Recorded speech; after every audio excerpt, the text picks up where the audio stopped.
এত ছোট ছেলেকে মারতেছিস কেন? এত ছোট ছেলেকে মারতেছিস কেন এখন বল।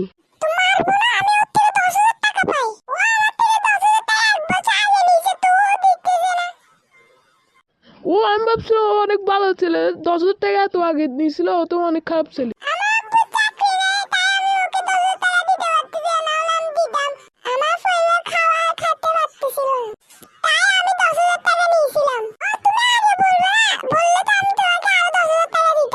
আমি তোমাকে ভুল বুঝছিলাম, তুমি তো অনেক ভালো।